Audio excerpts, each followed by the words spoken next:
नमस्ते महामाये श्रीपीठे सुरपूजिते शङ्खचक्रगदाहस्ते महालक्ष्मी नमोऽस्तुते।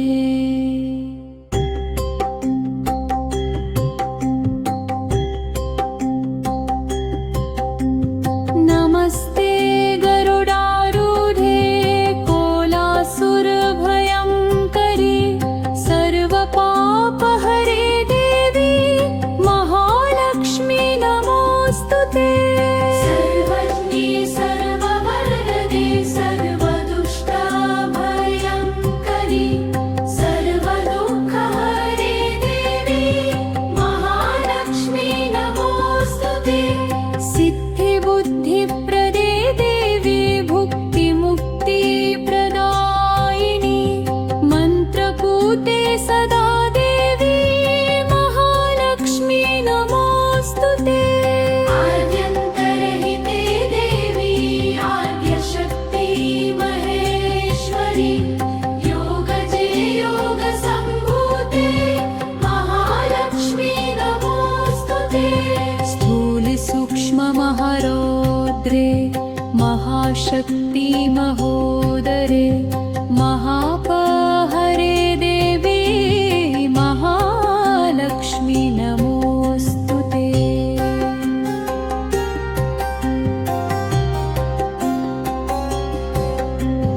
पद्मासनस्थिते देवी परब्रह्मस्वरूपिणी परमेशि जगन्मातर्महालक्ष्मी नमोऽस्तुते।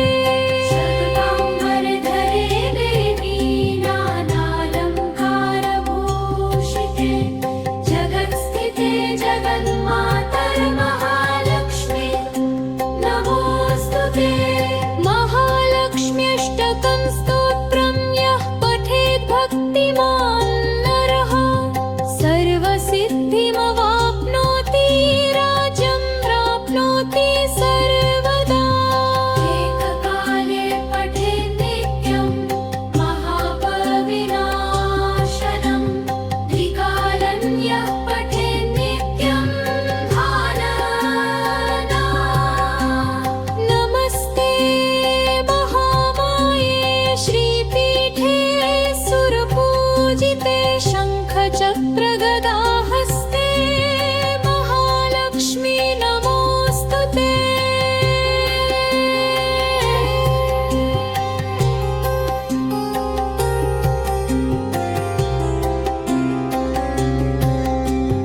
नमस्ते गरुडारूढे कोलासुरभयङ्करी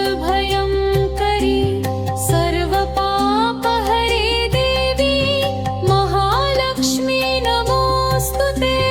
सर्वज्ञे सर्ववरदे सर्वदुष्टाभयङ्करी सर्वदुःखहरे देवी महालक्ष्मी नमोऽस्तुते। सिद्धिबुद्धिप्रदे देवी भुक्तिमुक्तिपदायिनी मन्त्रपूते सदा देवी महालक्ष्मी नमोऽस्तुते। पर्वतरहिते देवी आद्यशक्ति महेश्वरी योगजे योगसम्भूते महालक्ष्मी नमोऽस्तुते। स्थूलसूक्ष्ममहारौद्रे महाशक्ति महोदरे महापहरे देवी महालक्ष्मी नमोऽस्तुते।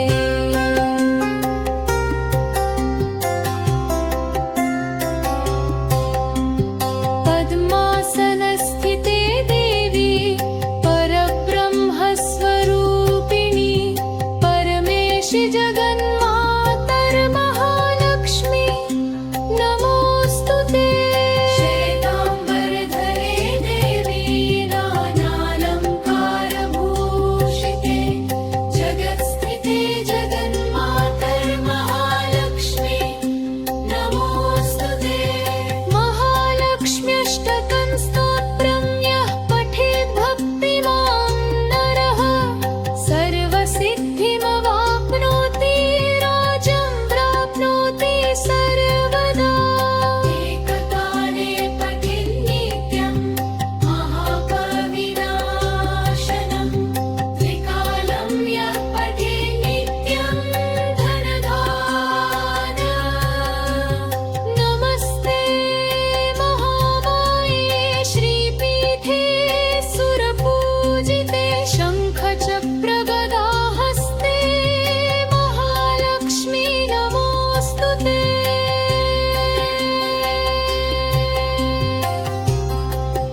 सूक्ष्ममहरोत्रे महाशक्ति महोदरे महापहरे देवी महालक्ष्मी नमः।